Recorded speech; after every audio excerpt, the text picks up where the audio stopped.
Assalamualaikum warahmatullahi wabarakatuh. Bismillah, alhamdulillah, wassalatu wassalamu ala rasulillah wa ala alihi wa sahbihi wa mawalah.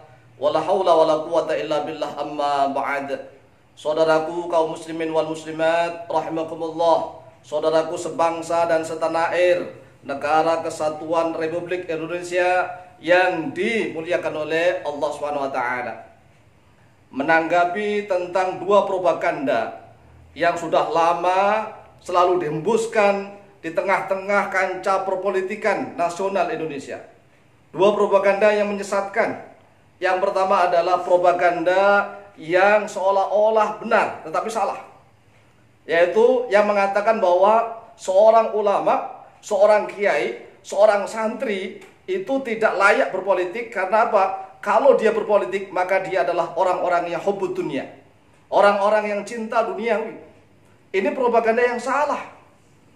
Karena kalau seorang yang sudah paham agama tidak mau terjun ke politik, maka etika politik nasional akan diwarnai oleh orang-orang yang tidak kenal agama.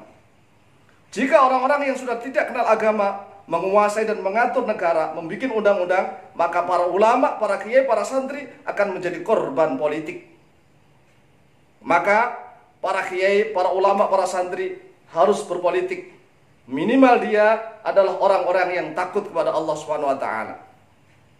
Yang kedua, propaganda yang menyesatkan yang biasanya dihembuskan oleh orang-orang sekuler, bahkan orang-orang komunis, orang-orang sosialis dan yang lain-lain, yang mengatakan bahwa kiai, tokoh agama, para ulama, santri itu ngertinya hanya agama, tidak ngerti tentang perpolitikan, tidak ngerti tentang sosial keagamaan, tidak ngerti tentang sosial ekonomi, tidak ngerti tentang kemasyarakatan. Ini salah.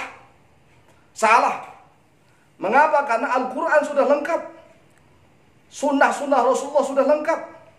Bahkan sudah dicontohkan kepada oleh Rasulullah SAW bagaimana Rasulullah membentuk negara Madinah dengan Sahaifah Madinah, yang mana orang-orang Yahudi yang ada di Yathrib Madinah bersama dengan orang-orang mukmin membentuk suatu negara. Setelah itu dilanjutkan oleh Abu Bakar As-Siddiq sebagai Khalifatul Rasul, penggantinya Rasul. Kemudian setelah itu dilanjutkan oleh Umar bin Khattab sebagai Amirul Mukminin. Dilanjutkan dengan Utsman bin Affan, oleh Ali. Kemudian pindah ke Damaskus, pindah ke Baghdad, Bani Abbasiyah. Ada juga ada di Andalus. Sampai Bani Abbasiyah ada yang ada di Mesir. Kemudian dilanjutkan sampai ke Turki Utsmani. Beribu-ribu ratus-ratus tahun. Bahkan sudah hampir 1000 tahun umat Islam menguasai peradaban dunia. Jika ada orang yang mengatakan bahwa para kiai, para santri itu enggak ngerti agama, enggak ngerti tentang politik, enggak ngerti tentang tata negara, ngertinya hanya agama saja, maka jangan ikut berpolitik. Salah. Ini sama saja dengan menggiring kepada kita semua, para ulama, para santri, para kiai, para habaib, agar tidak berpolitik, sehingga negara akan dikuasai oleh mereka. Ingat, di sini kami juga sudah mempersiapkan buku yang kami susun yang berjudul Siasah Islamiyah di dalam Demokrasi Pancasila.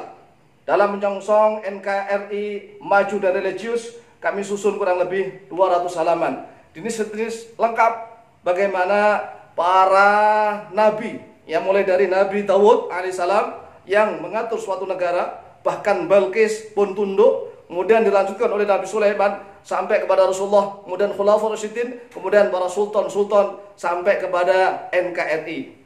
Sekali lagi, jangan terprovokasi, jangan lemah dua propaganda tadi. Yang pertama propaganda yang mengatakan bahwa ulama, kiai, santri, habaib yang berpolitik berarti dia hubbud dunia, salah. Kemudian yang propaganda yang kedua, siapapun yang namanya kiai, ulama, santri ngertinya hanya agama, maka urus agama, jangan ikut-ikutan ngurus politik. Ini juga salah. Karena apa? Kita mau dibodohi, negara akan dikuasai oleh mereka, sehingga kita akan menjadi korban politik. Mudah-mudahan seluruh kiai, seluruh santri, seluruh habaib yang ada di negara kesatuan Republik Indonesia bersatu padu untuk ikut cawe-cawe ngurusi negara dan bangsa kita, sehingga negara dan bangsa kita menjadi baldatun thayyibatun wa rabbun ghafur. Mudah-mudahan, amin Allahumma amin. Wallahu ta'ala alam bisawab. Wallahu muwaffiq ila aqwamit thoriq. Wassalamualaikum warahmatullahi wabarakatuh.